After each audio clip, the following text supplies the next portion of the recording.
Hello students, कैसे हैं आप सब लोग। स्वागत है आपका आज के इस बेहतरीन सेशन में, जहां हम बात करेंगे एक बहुत इम्पोर्टेंट टॉपिक, बहुत ही sensitive topic, that is AIDS. AIDS के बारे में कई लोगों को, कई बच्चों को जो मिसकंसेप्शंस होते हैं, तो उनके बारे में मैं आपको बताऊंगा कि एक्चुअल में एड्स किस वजह से फैलता है, किस तरीके से हम ये बोल सकते हैं कि जो वायरस है वो किस तरीके से वो मल्टीप्लाई करता है। ठीक है, what are the symptoms, incubation period क्या होता है इसके सिम्टम्स आने का। ठीक है, देन प्रिवेंशन क्या है उसका, उन सभी बातों के बारे में हम डिस्कस करेंगे इस लेक्चर में। सो बात करते हैं एड्स के बारे में। सो एड्स के बारे में हम ये बोलेंगे कि it stands for acquired immuno deficiency syndrome. Acquired immune deficiency syndrome यानी कि इम्यून सिस्टम जो है वो डेफिशिएंट हो रहा है, एंड ये जो इन्फेक्शन है it is acquired during the life time. जब लाइफ टाइम है, बर्थ के बाद में ये एक्वायर किया जाता है।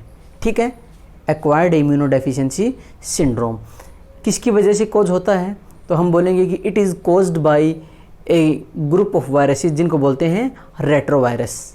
ठीक है, जो कि रेट्रोविरिडे फैमिली से बिलोंग करते हैं, रेट्रोवायरसेस।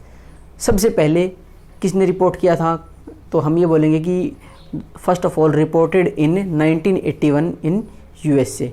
यूएसए के अंदर सबसे पहले ये जो एड्स है ये रिपोर्ट किया गया था, और पिछले 20-25 सालों में इसने बहुत से लोगों की जो है वो डेथ हो चुकी है ड्यू टू एड्स।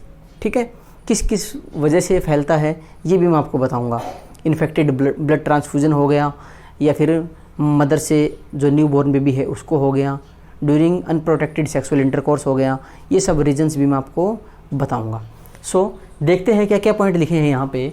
सबसे पहले तो यही बताया हुआ है कि it means that the deficiency of immune system. नाम से पता चल रहा है कि इम्यून सिस्टम की डेफिशिएंसी हो रही है, which is acquired during the life time, जो कि लाइफ टाइम में एक्वायर किया गया है, ये कॉन्जेनाइटल नहीं है। ठीक है, इसका यही तो मतलब हुआ ना कि जो चीज़ हमने एक्वायर की है आफ्टर द बर्थ, तो वो कॉन्जेनाइटल नहीं है। देन सिंड्रोम का मतलब क्या होता है कि जब एड्स होता है किसी पर्सन को, अगर मान लो एड्स है, तो वहाँ पे बहुत सारे और भी सिम्टम्स जो है वो अपीयर होने लग जाते हैं। अगर इम्यून सिस्टम वीक हुआ तो क्या होगा कि बहुत सारे वायरसेस, बैक्टीरिया जो भी हैं वो मौका देखते रहते हैं कि जैसे ही इम्यून सिस्टम वीक हुआ तो वो उसको अटैक कर दें। ठीक है, सो यहाँ पे जिसको एड्स होता है उसको बाकी डिजीज़ भी जो है वो होने के चांसेस बहुत ज़्यादा बढ़ जाते हैं, क्योंकि इम्यून सिस्टम वीक हो गया। सो देयर आर चांसेस कि the person can get more infectious disease. ठीक है, और बाकी डिजीज़ भी उसको हो सकती है। Syndrome means A group of symptoms, बहुत सारे सिम्टम्स आने लग जाते हैं तो उसको बोला जाता है एड्स। ठीक है, acquired immuno deficiency syndrome. Syndrome का मतलब क्या हुआ, group of symptoms. World AIDS Day के बारे में भी आपने सुना होगा कि 1 December is celebrated throughout the country, throughout the world as World AIDS Day. लोगों को जागरूक करने के लिए एड्स के बारे में कि एड्स किस वजह से फैलता है, उनके अंदर जो मिसकंसेप्शंस हैं कि अगर मान लो किसी एड्स जो पर्सन है, किसी को एड्स है, उसको टच भी कर लिया तो भी एड्स हो जाएगा, ऐसे जो लोग जो समझते हैं उनके बारे में अवेयरनेस देने के लिए और पूरे वर्ल्ड में एक जागरूकता फैलाने के लिए जो वर्ल्ड एड्स डे है ये 1 दिसंबर को सेलिब्रेट किया जाता है। ये क्वेश्चन भी आपसे पूछ सकते हैं, वर्ल्ड एड्स डे ये कब होता है, 1 दिसंबर। वेरी इंपॉर्टेंट क्वेश्चन, ये भी आपसे पूछ सकते हैं। ठीक है, then first reported in 1981 USA के अंदर। उसके अलावा it is caused by a virus that is HIV, human immuno deficiency virus. Human immuno deficiency virus which belong to a group that is Retroviridae. ये रेट्रोविरिडे फैमिली से belong करता है, हम बोलेंगे रेट्रोविरिडे, इस फैमिली से बिलोंग करता है, and it is A member of group of viruses called retrovirus. क्या होता है HIV, कौन सी जो मेंबर हैं, किन का मेंबर होता है ये, रेट्रोवायरसेस का एक मेंबर है, ठीक है, और रेट्रोविरिडे फैमिली है, कंफ्यूज नहीं होना है, ठीक है। देन HIV के बेसिकली 4 पार्ट्स होते हैं। कौन कौन से? आउटर एनवेलप होगी, ठीक है, जिसमें ग्लाइकोप्रोटीन्स होते हैं, coated with glycoproteins. Then inner core होगा जिसमें प्रोटीन्स होंगे। उसके बाद जेनेटिक मटेरियल होगा वायरसेस का। एंड देन एंजाइम्स होते हैं। एंजाइम्स के बारे में बताएंगे आपको कि HIV जब एंटर करता है हमारी सेल में तो रिवर्स ट्रांसक्रिप्शन प्रोसेस के थ्रू रिवर्स ट्रांसक्रिप्टेज एंजाइम जो है उसकी हेल्प से वो जो है सेल में अपनी फर्दर रिएक्शंस को कैरी आउट करता है। Then HIV has outer envelope. जो आउटर एनवेलप है it is made up of lipids, lipid से मिलकर बनी हुई होती है, having many glycoprotein molecules.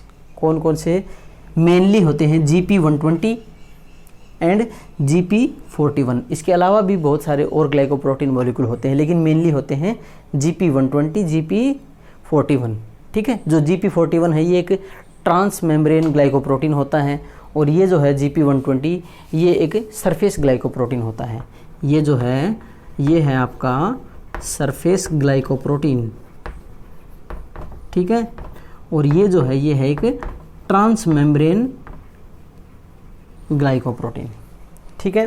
Then inner core जो होगा इट इज़ प्रोटीन कोर। ये इसमें क्या होते हैं? बेसिकली प्रोटीन्स होते हैं, ठीक है। जो प्रोटीन्स हैं उनके नाम आपको ध्यान नहीं रखने हैं, आपके नीट एग्जाम में इतने डिटेल में यहाँ से क्वेश्चन नहीं पूछा जाता है। तो ये सब चीज़ें बेसिक सी जो हैं ये आपको ध्यान रखनी है, ठीक है। जेनेटिक मटेरियल की हम बात करें तो हम ये बोलेंगे कि प्रोटीन कोट के अंदर there are 2 strands of RNA, ठीक है। देन एंजाइम्स के बारे में बात करें सो मेनली 3 एंजाइम्स होते हैं, उनमें से भी जो रिवर्स ट्रांसक्रिप्टेज होता है ये मोस्ट अबंडेंट होता है। तो reverse transcriptase is the main enzyme of HIV, ध्यान रखना है। ये क्या करता है? रिवर्स ट्रांसक्रिप्शन प्रोसेस करता है। रिवर्स ट्रांसक्रिप्शन क्या होती है? अब नॉर्मली क्या होता है कि इन ए सेल DNA से mRNA बनता है एंड mRNA से प्रोटीन बनता है, ठीक है। सो DNA से mRNA बनने की प्रोसेस को बोलते हैं ट्रांसक्रिप्शन, ठीक है। लेकिन mRNA से अगर वापस DNA बन जाए तो उसको बोला जाता है रिवर्स ट्रांसक्रिप्शन, ठीक है। प्रोटीन बनने की प्रोसेस जो होती है इसको बोला जाता है translation, translation. So main enzyme of HIV, then it converts RNA of HIV into DNA। यही तो हमने बताया कि जो RNA है उसको DNA में ये कन्वर्ट कर देता है within the human cell. Human cell की अगर बात करें तो अभी मैं साइकिल के बारे में बताऊंगा कि किस तरह से HIV का जो है वो साइकिल होता है, किस तरीके से ह्यूमन इम्यूनोडेफिशिएंसी वायरस हमें अटैक करता है। Then since HIV contains reverse transcriptase, क्योंकि HIV के अंदर क्या है? रिवर्स ट्रांसक्रिप्टेज एंजाइम है, इसलिए इसको बोला जाता है रेट्रो वायरस। ध्यान रखना है, अगर आपसे कोई पूछ ले कि रेट्रो वायरस क्यों बोला गया है तो हम क्या बोलेंगे? Because HIV contains reverse transcriptase so it is called retro virus, ठीक है। देन कुछ और एंजाइम्स भी होते हैं लाइक इंटीग्रेज। इंटीग्रेज क्या करता है? It causes integration of viral genome into the host DNA। ये क्या करता है? Integration of viral genome, viral genome का इंटीग्रेशन करता है किसके अंदर? होस्ट DNA के अंदर। अभी मैं साइकिल के अंदर बताऊंगा कि किस तरीके से जो वायरल जीनोम है वो इंटीग्रेट कर जाता है। देन प्रोटीएज, प्रोटीएज क्या करता है? It break down the complex proteins. Protease किसको तोड़ता है? कॉम्प्लेक्स प्रोटीन्स को तोड़ देता है प्रोटीएज। सो रिवर्स ट्रांसक्रिप्टेज ज़रूर से ज़रूर आपको ध्यान रखना है, ठीक है। रिवर्स ट्रांसक्रिप्शन प्रोसेस के बारे में बताया, mRNA से DNA बनने की प्रोसेस को रिवर्स ट्रांसक्रिप्शन बोला जाता है। देन सोर्स ऑफ इन्फेक्शन, किस तरह से HIV जो है एड्स इन्फेक्शन फैल सकता है। देखो सबसे पहले तो एक चीज़ और ध्यान रखनी है आपको कि HIV infection doesn't mean that adds. HIV infection जो है उसका मतलब ये नहीं है कि भाई एड्स होगा ही होगा, कोई ज़रूरी नहीं होता है। कई लोग क्या होते हैं कि थ्रू आउट लाइफ उनको एड्स रहता है लेकिन वो मरने के बाद पता लगता है। सो देखा जाता है कई लोगों में बोला भी जाता है कि it is possible that people usually get या फिर people die with AIDS rather than because of AIDS. ये भी हो सकता है कि उनको एड्स था लेकिन वो पूरी लाइफ टाइम में उनको पता ही नहीं चला और बाद में जब उनकी डेथ हुई तब ये पता चलता है। ठीक है, सो HIV इन्फेक्शन होने का मतलब ये नहीं है, ये कोई गारंटी नहीं है कि वो एड्स ही हो जाएगा। ठीक है, एड्स होने में टाइम लग जाता है, एक इंक्यूबेशन पीरियड होता है।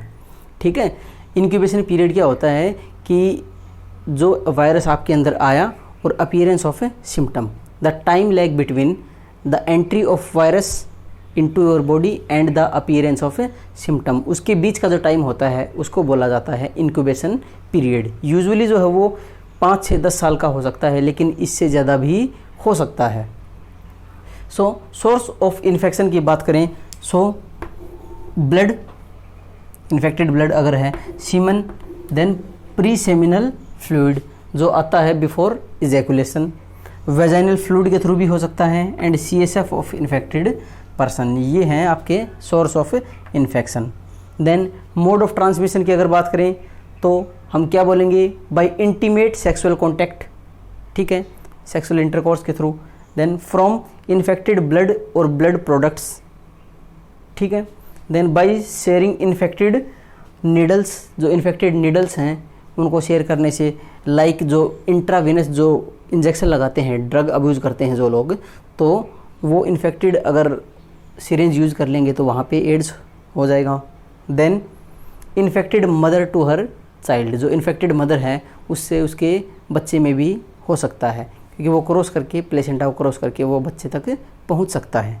ठीक है, सो इंक्यूबेशन पीरियड के बारे में हमने बता दिया कि यूजुअली 5 से 10 साल, लेकिन इससे ज़्यादा भी हो सकते हैं। ठीक है, अब हम देखते हैं replication of A retrovirus. Replication process का मतलब होता है कि अपनी कॉपीज़ बना लेना। वो जो रेट्रोवायरस है, जो HIV वायरस है, बॉडी के अंदर जाके किस तरीके से अटैक करता है, ये मैकेनिज़्म हम डिस्कस करने जा रहे हैं।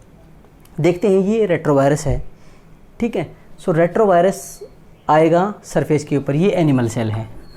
ठीक है, मान लो ये हमारी बॉडी की सेल है, तो ये पूरा जो आउटर कोट है प्रोटीन से मिलके बना हुआ, एंड इनर जो है, इसके अंदर जो है ये जेनेटिक मटेरियल होता है।